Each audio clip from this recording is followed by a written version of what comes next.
Welcome to Rumor versus Truth, your trusted source for facts, where we dissect the evidence behind risky rumors and reveal clinical truths. Today, we'll see if claims around AI deserve a hard reset. Now, Don, I've got a serious question for you here, and you can be honest. Shoot. Would hmm you prefer to have an AI generated co host for the show instead of me? Well, it probably would be more efficient, but at the same time, it would flag my puns as low clinical value. So that is a hard no. You And forever, Steve. Yeah. thanks, Don. And we never promised our humor is evidence based. So, and bad jokes might actually mean job security here. Yep, exactly. And rest assured, we are your fully human, non AI generated hosts with the bad puns, everything. And with that, I'm Don the pharmacist. And I'm Steve, the pharmacist. In this episode, we're looking at artificial intelligence and big claims around using large language models in healthcare to see what's real, what's exaggerated, and what actually matters in clinical practice. Right. And before we plug into these claims, it's important to remind folks that this podcast offers continuing education credit for pharmacists, pharmacy technicians, prescribers, and nurses.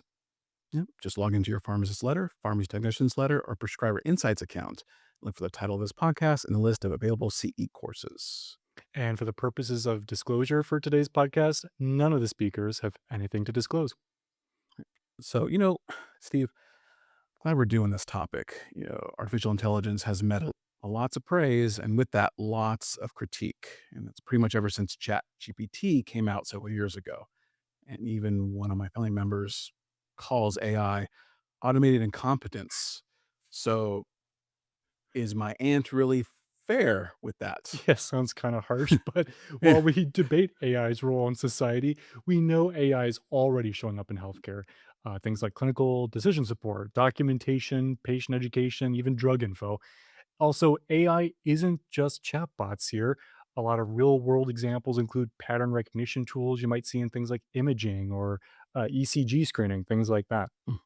Right. And that's led to some growing assumptions, about safety, accuracy, bias, and that famous question we all have, is AI coming for our jobs? Yeah, those are some hair Mm. raising concerns there. And speaking of which, we'll also answer a listener's question about minoxidil for hair growth from our last episode. Hair puns from that episode. That was a great time, wasn't it?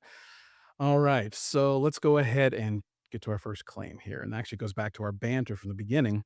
And the claim is AI will fully replace healthcare professionals. Yeah, this one sparks anxiety fast, especially in pharmacy, because when people see AI writing notes, checking interactions, or answering drug questions, it feels like replacement is right around the Mm. corner. Right. But across all healthcare literature I could find, and especially in pharmacy, AI consistently shows up as a support tool and not a substitute. Even the American Society of Health System Pharmacists, ASHP, statement on AI from 2025 says a common feature of current and future cases is that they, AI, are designed to augment clinical pharmacy services, not replace the pharmacy workforce. Yeah, and keep in mind, folks, while we're using a pharmacy example here, because that's our wheelhouse, right? These same concerns show up for prescribers and nurses too. And even though this sounds like a relief, are there Mm. good study examples backing up ASHP's claim here, Don? Yeah. So if we look at pharmacy, for example, we do have those studies comparing AI tools, such as large language models, to Hmm. pharmacists. And they show that AI does have strengths, but also weaknesses, like humans, right? At least for right now. And that pattern, strong in some tasks, weaker in others, is something we see across healthcare roles and not just pharmacists. So, to the studies. One study I found compared and graded Chat GPT and clinical pharmacist answers to real life medical cases and standard test questions on a scale of 1 to 10, 10 being clearly correct. Ah, pharmacist versus AI here. Quite the Mhm. showdown. This should be good. Right. Well, ChatGPT performed equally well to the pharmacist regarding drug counseling, but it was weaker with prescription review, patient drug education, and recognizing and assessing adverse drug reactions. And for perspective, ChatGPT scored in the fours to sixes on these categories, while pharmacists were nine or above. AI tended to miss issues with complex prescriptions or gave verbose answers to patient questions, which I think does make sense. Yeah, and well done for those pharmacists based on those scores. Mm, That's pretty good. Yep. scoring for the humans, right? But keep in mind, the study was done in 2023, and the grading was subjectively done by 5 pharmacists, and the study didn't mention any blinding. Yeah, those are good caveats there. And 2023, that can feel like a Mm. lifetime ago when it comes to Yeah. this stuff. And it can be hard to be up to speed with these studies when technology is evolving just so darn fast, right? Right. It seems like just exponential growth, right? Yeah. But on the flip side, evidence does seem to show it can help with other tasks and workflows. So another study from 2023 looked at 30 pharmacists varying 200 mock medication orders, half with AI's help and half without. And some of the mock orders intentionally had errors they needed to spot. So pharmacists made the correct decision 91% of the time without AI, but about 93 to 94% with AI. Rates were especially good with uncertainty aware AI, or AI that shares its confidence in its answer. Um, AI without this feature actually led to longer verification times compared to not using AI at all. So it could slow things down. Yeah. So what I'm getting from that is it can help with certain tasks, especially more structured or rule based ones. Mhm. Yep, exactly. And for some pharmacy technicians in particular, that can raise real questions about how AI fits into verification, workflow, even automation. Again, pointing to why thoughtful implementation actually matters. And I'm also so glad you mentioned the confidence factor here earlier. AI can tell us what we want to hear and be Mm-hmm. confidently wrong about it, which could make you second guess things and, like you said, slow things down. So that's a really good point. Yeah, sounds just like my wife. So, and this shows how we need to think about how AI is implemented. If we implemented AI poorly without testing, that can slow us down and make us less efficient. All right, so let's go ahead and go back to that claim, which is AI will fully replace healthcare professionals. And the verdict is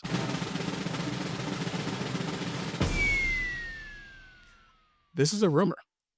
Yeah, I would agree with ASHP here that current evidence shows AI will change how we do tasks, but not necessarily replace us. And that applies broadly across healthcare teams, not just pharmacy staff here. Okay.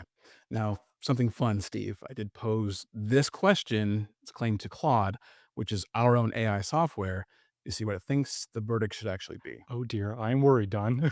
I think it'll say true, but that's because I'm a total pessimist here. Yeah, that's pretty aware working with you this long. But actually, Claude called this rumor with conditions, Okay. so pretty close. Uh, why? Now, why did I say conditions? So here's a piece of its explanation. The claim AI, this is what they said. The claim AI will fully replace healthcare professionals is mostly a rumor, but it has a kernel of conditional truth. So, and its AI will replace or heavily shrink some tasks and some roles in some settings, especially the part that are repetitive, rules based, documentation heavy, or primarily pattern recognition with clear guardrails. Okay. I could see its point, but I'd Mhm. argue a lot of our rules aren't rules based. Healthcare is not black and white, so we can't be fully replaced. Is my thinking. That said, AI won't replace healthcare professionals, but maybe those who use AI might replace those who don't. Is my thinking. Right. Yeah, yeah, right. And later on, Claude even said, regulation and safety engineering push towards AI plus clinician, not AI instead of clinician. Hmm. Another good point. Yeah, Yeah. that is what makes me stand by our rumor verdict. We need to keep the healthcare experts in the loop. Even AI here doesn't think it should replace us, which might be the most reassuring thing we've heard all episode so far. Mhm. So, as an example, we do use AI in our Rumor versus Truth editorial process, mostly as a review and refinement tool. It can help us streamline ideas or even point out how bad our puns are, and it's plenty busy with that. But it doesn't create the content or make clinical decisions. That usually requires the human expert, the human touch. Yeah, and that is similar to how we Mm, use AI clinically or how we should. It helps us move faster on certain tasks, but it doesn't replace judgment. We still rely on mm, experts to decide what's accurate, relevant, and safe. And when I think of clinical care too, the human experience is so nuanced and complicated. It's really hard to see how AI can fully replace things like empathy and compassion or even navigate complex ethical issues we see every day, at least not yet.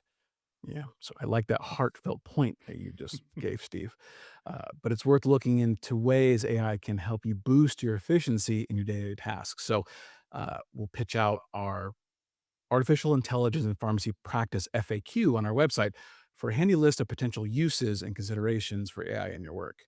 And one big theme we're seeing, and you can see it reflected in our AI resource, is that AI's first real foothold may be workflow, things like documentation, summarizing notes, helping teams spend less time clicking boxes, not replacing clinical judgment, though. Yeah, love that resource. But Mm. whenever you introduce new tools into workflow, especially ones that touch patient care, the next question is always safety, right? And it leads us to our next concern here, that this claim of using AI improves patient safety. Right. So, in fact, misuse of chatbots in healthcare is considered the top health technology hazard of 2026 by ECRI, which is the home for the Institute for Safe Medication Practices, or ISMP. Yeah. So to help us untangle this one, I actually reached out to a colleague of mine, Dr. John Turtle, PharmD MBA, who is an informatics pharmacist and the director of health system operations at Vital One. Let's see what he had to say on this. Thanks for joining us today, John. I'm so glad you could help us dive into this. And I'd love to get your thoughts. Do we know if AI improves any aspects of patient safety?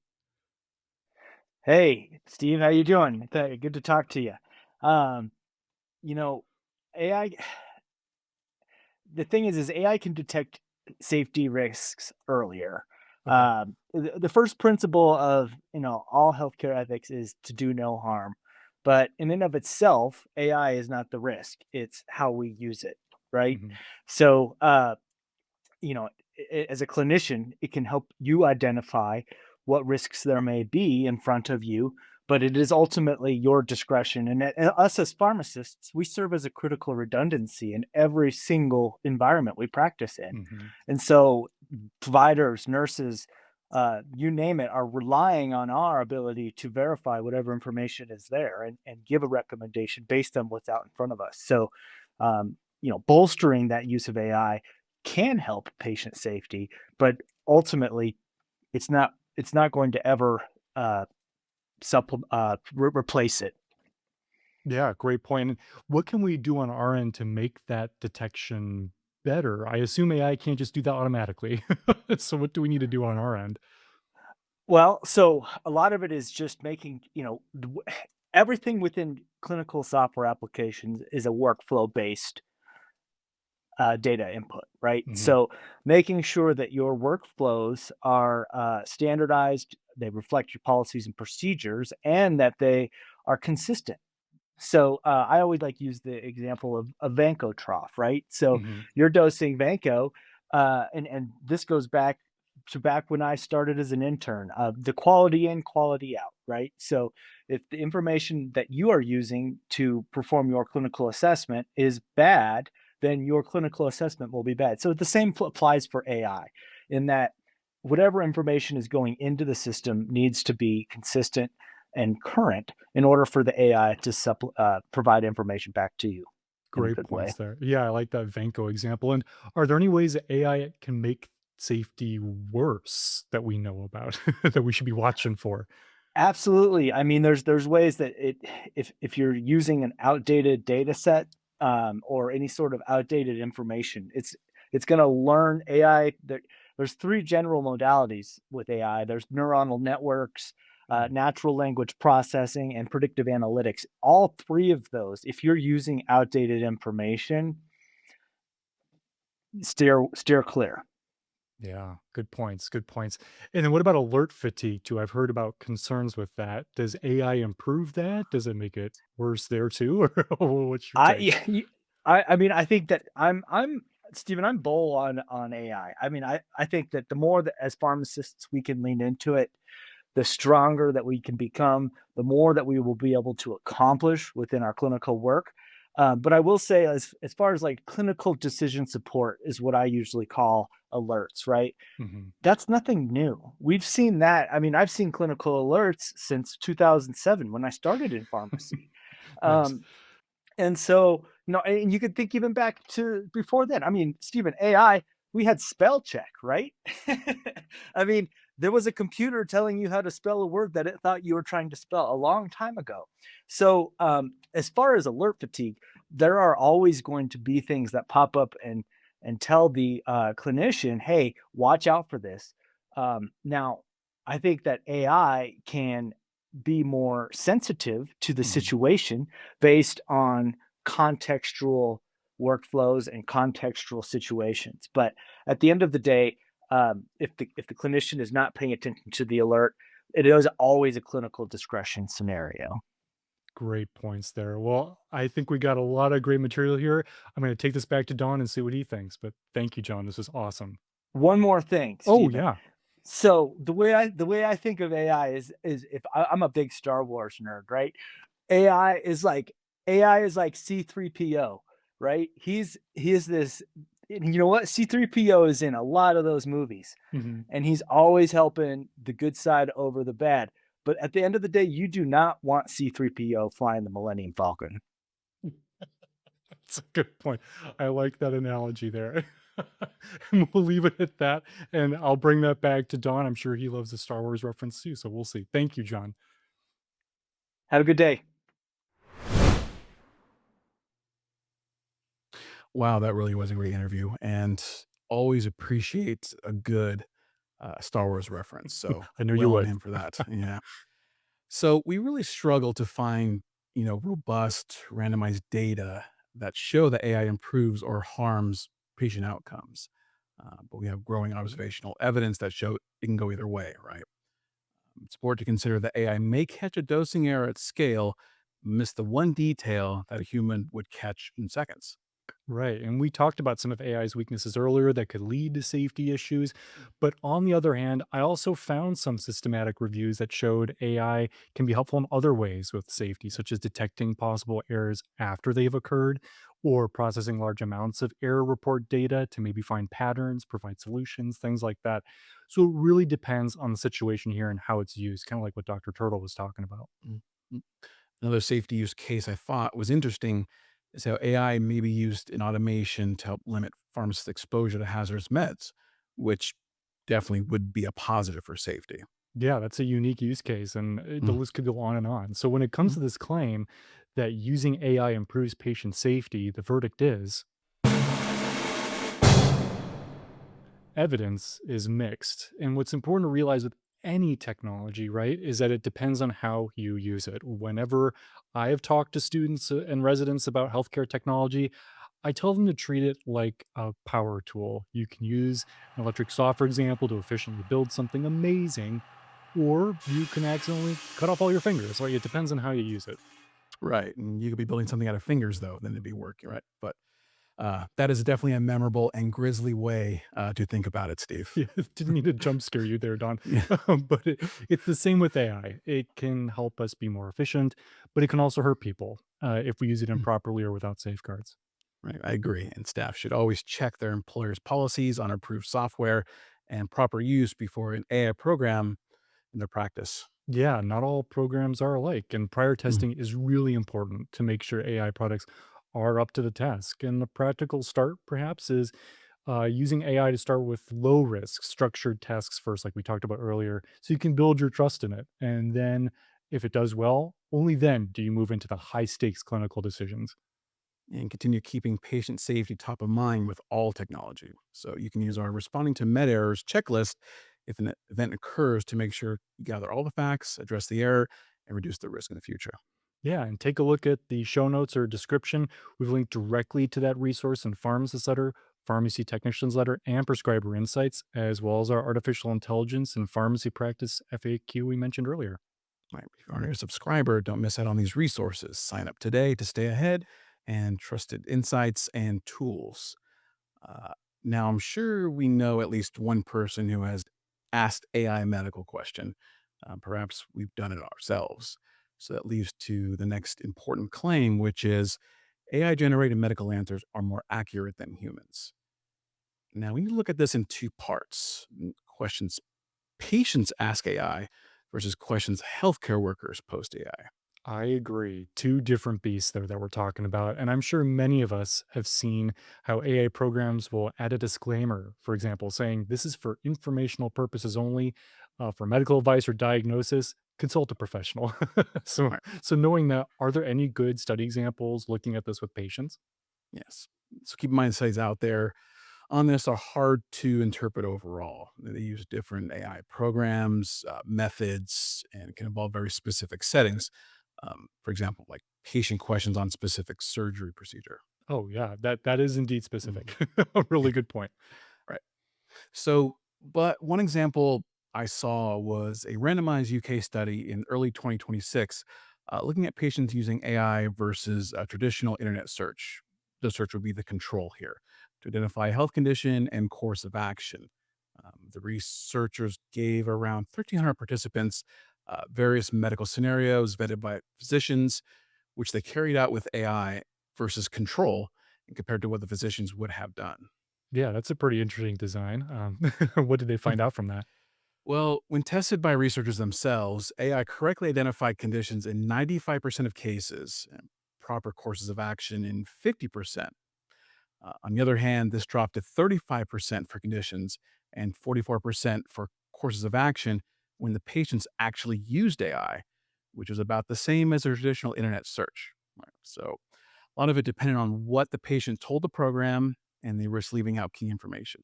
Yeah, so like in a perfect setting with researchers, Mm, it does relatively well, but with patients, maybe not so much. That can right. make sense. So it has Mhm, potential, but it mhm. likely depends on the user. Yeah, exactly it. And for healthcare professional questions, one large real world study looked at 300 actual questions that were previously answered by a drug information service. When those same questions were given to ChatGPT and Google's Gemini, only 19% of AI responses were fully accurate and supported by reliable references when graded by a senior pharmacy intern and a group of drug information pharmacists. Yeah, that begs the question, Don, how many of these answers were just flat out wrong then? Well, number might surprise you. About 15% of ChatGPT's answers were completely inaccurate, having different conclusions than the drug information pharmacist and using references that didn't really support the answer. And one example authors gave was a drug information question asking, uh, "Does Orencia vial, autoinjector, and syringe formulations contain sodium phosphate?" The pharmacist did confirm that it has it, but AI incorrectly said the autoinjector formulation did not have that sodium phosphate. Oh, that is quite off. Yes, yeah. And most of the rest were partially correct or incomplete, which was seen in other studies too. Um, I know a personal example that I had when we were creating our next CE presentation, and one of it has to do with insulin. And I asked AI to help me, design a plan for a patient who's switching from a Oh, higher concentration of insulin to a lower concentration of insulin. So it gave a good answer as far as how to convert it. Uh, and it gave good references like American Diabetes Association and other primary references that I was able to chase the real answer to. Now, where it kind of messed up a little is it recommended um, an insulin product that doesn't exist anymore. oh, So we kind of, yeah. So if you were to run to the prescriber or recommend to the patient, you may not be looking too informative if you would recommend something that doesn't exist. So that's just my personal example I experienced the yeah, last that's a couple of good weeks. one. Yeah. All right, so let's go ahead and circle back to that claim, which is AI generated medical answers are more accurate than humans. And the verdict is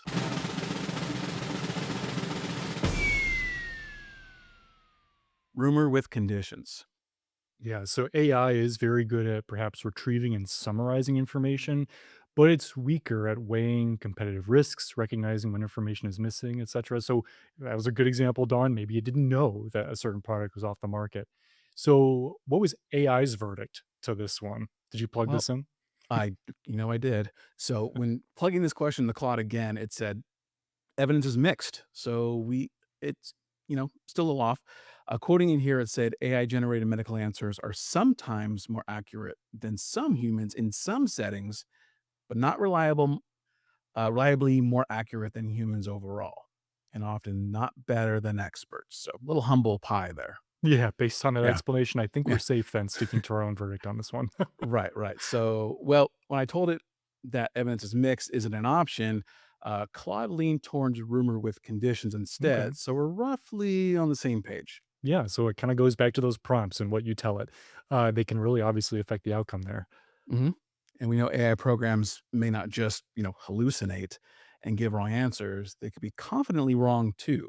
So it's a good idea to prioritize using AI programs that tell the user the program's confidence in the answer, or simply ask AI, how confident are you in that answer? Kind of putting AI on the spot there. I like it. Yep. And it's key to keep in mind that AI can be prone to bias depending on the sources it uses. Yale School of Medicine had an article in 2024 on this entitled Bias In, Bias Out, which is a good way to sum it up. So, if it's using flawed data or misinformation to generate an answer, the concern is it can lead users down the wrong path, and we have to keep that in mind. Mhm. And I'm going to pitch another resource of ours because we have quite a few on this. So don't let AI send you or your patients down the rabbit hole, really.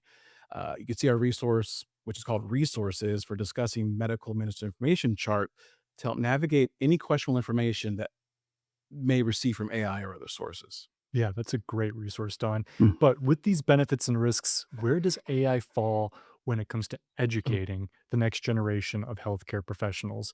Our next claim, in fact, is healthcare students should use AI. And to get a grasp on whether or not AI belongs in healthcare education, I pose this question to our fellow editor, Vicky Danner, PharmD. She's written a lot of our great content on AI, including an article in Pharmacist Letter on this very topic. So let's see what she had to say. Thank you for joining us, Vicky. And I'm curious, what is your take on this claim that healthcare students should use AI? What benefits do you see, and are there risks? Yeah, definitely. Thanks for having me, Steve. So, AI is already becoming a part of healthcare, as you guys have talked about already. So, ignoring it or not talking about it with students or using it on learning experiences isn't really going to prepare them for the real world. We know that patients are using AI, they're looking for it for questions on drug information, health information, and they're coming to us to ask about it. So we want to really make sure that patients or make sure that students are prepared for the real world that they're going to be living in and working in. Yeah, the cat's already out of the bag. Definitely. So, what are good examples then you suggest listeners should think about if they want to use or integrate AI into teaching? Yeah. So, as a pharmacist, one of the main examples that comes to mind for me is drug information questions. And so, patients are coming to us with questions or clinicians have questions. And there's really kind of two ways that we can work with our students to approach those questions using AI. So, Mhm. one way might be for students to prepare a response to a drug information question the traditional way. So, consulting primary literature, consulting databases, writing up the response on their own, and then using AI to generate its own response and kind of comparing those two versions. So, was there something that AI missed, or was there something that the student missed, or they thought of something differently? And that can really kind of be an area to improve their clinical thinking or their clinical judgment. Another option would be to have the student use AI to start off the response to the drug information, kind of using it as a starting point and kind of critique what it comes up with up front and then revise it and build upon it to create a solid answer to that drug information question. But I think so those are two different ways, but I think they're approaching it or the outcome is the same way. You're still looking at that response or the information that AI is producing, you're evaluating it, critiquing it to ensure that the answer is solid. Yeah, lots of options and both lead to great learning. So, what would you say or recommend to listeners who may still be hesitant to use AI with learners? Yeah, I totally understand the hesitation and, there's many issues kind of surrounding AI and so forth, but I would say the more that I've used it, the more that I've experimented with it and so forth, you build that understanding and that awareness of its capabilities and its limitations. You as well as students will learn like what needs to be verified, and you know that you can't trust it completely, but you can use it as a tool to support the work you're doing. Excellent. Excellent thoughts. And I'll be looking forward to sharing these with Don, and hopefully we can calm some of his fears around AI. We'll see. But thank you for joining us today. Sounds good. Wow. So another great interview, Steve. And I'm glad to actually have Vicky on for once on our podcast. It's great to see her. But I have to circle back on what you capped on in the end here. And who said I was afraid of AI? Speak for yourself. Oops, I may have spoken too soon. Don't I put words in your mouth? Right. But okay, But we we can say here and now, we can document for the record. It is a rumor that Don is afraid of AI. right, and this is recorded, so it's officially on the record, right? And you may have noticed we brought in 2 experts this time, voices for our podcast, which is actually new for us. Yeah, and that's intentional. With AI, Mm. the best outcomes happen when you keep multiple experts in the loop. So we figured we should practice what we preach. Right, and honestly, that perspective really showed here. I really liked her suggestions for integrating AI into education. Practical ideas that also teach us how to balance AI's benefits and risks in everyday use. Exactly. So when it comes to this claim that healthcare students should use AI, the verdict is true with conditions. And I agree, AI is it's not going anywhere, right? So we shouldn't turn a blind eye to it. And evidence suggests students are interested in using it. Right. And we're in a prime position to guide learners on proper use and knowing how and when to dig deeper when AI provides any suggestions. We don't want learners approaching AI with fear, maybe just a healthy amount of vigilance instead. We don't want learners outsourcing their thinking. We want them sharpening it, right? So if we want more structure and examples, you can actually read Vicky's excellent article in the January 2026 issue of Pharmacist Letter, Pharmacy Technician's Letter, and Prescriber Insights to help you with ideas for incorporating AI when teaching learners. Yeah, and with that said, you don't need AI to tell you what to do if you're enjoying the show. We've got the human verified answer right here. Yep, exactly. And are you a subscriber? Don't forget to claim CE credit for this episode. And not a subscriber yet or thinking about upgrading, access more trusted clinical insights and save 10% with our exclusive listener promo code RVT1026 at checkout. Check out details and links in the show notes below. Don't miss out. And with that, the bottom line truth here today is that AI can be fast and fluent and confident, but it can still be clinically unsafe without proper oversight. Yep. And AI is a powerful co pilot. Just don't put it on autopilot. Exactly. And as healthcare professionals, we have the knowledge and know how to assess AI suggestions to make sure its outputs are applied appropriately and safely to patient care. Okay, so now it's time to stop promoting AI and instead see what our listeners prompted us from the Rumor versus Truth mailbag. We have an audience question from our last episode about hair loss that came in through our send us a text link in the podcast show notes. And what they're asking is minoxidil effective for growing a better beard? Interesting question. You and I don't have trouble with this, Don. Our beards are crazy, but this may not be a totally harebrained idea. I can see where this is coming from. Now, first, to be clear, topical minoxidil is only FDA approved for regrowing hair on the top of the scalp. It even has a warning saying do not apply to other parts of the body. So keep in mind here, folks, this hair growth idea is definitely an unapproved off label use when it comes to the beard. But that said, a randomized placebo controlled study from 2016 looked at using zero point 0.5 mLs of 3% topical minoxidil lotion twice daily to the beard area in 46 men who just wanted fuller facial hair. And several physicians then graded how well their beards looked in photos at the end of the trial. Right, so 3% minoxidil in lotion. Okay, interesting. How well did it do? Yeah, the minoxidil patients did have better subjective Mm. beard scores compared to the placebo group, although the study didn't really say by how much, it was kind of unclear. And the minoxidil group also rated their own beards more highly by the 16-week mark, and they reported side effects that were mild. But keep in mind, we don't carry minoxidil 3% lotion like you were hinting at, Don. We don't carry that in the US, and this study was small, so it's kind of difficult to apply these results here. Yeah, so thank you for specifying that. So I wouldn't say you're just splitting hairs there, right? Those are good things to point out. Yeah, and you might actually get a kick out of this interesting Mm. 2024 case report on this I found involving identical twin males. One twin used 5% topical minoxidil once daily on the beard for 16 months, while the other didn't. So, kind of an interesting control group. The minoxidil twin did show greater subjective beard density and hair growth at that 16-month mark, while reporting only mild local effects like dryness and some increased body hair. And they also had some initial shedding, which you can expect with minoxidil. But looking at some of the photos from this study, even though there was subjective improvement, and maybe some improved hair density. It wasn't like a lumberjack level beard by any means. In fact, I'd say you and I have fuller beards just, on this podcast. Well, yeah. Well, I use mine to hide my double chin. But so is minoxidil the answer to get a big bushy beard?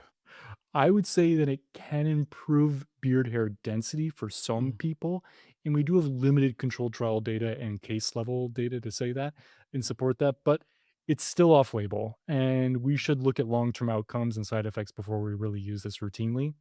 I would say if somebody's really considering doing this is a good opportunity for healthcare professionals to set realistic expectations. You mm. can review the risks and help patients really make an informed decision here.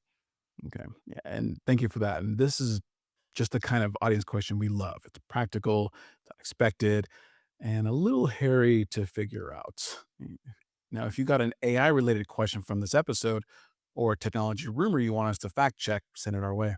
Yeah, and we also use your suggestions to plan our episodes. So email Mm. us at rumor versus truth@trchealthcare.com or send us a text right from the podcast show notes.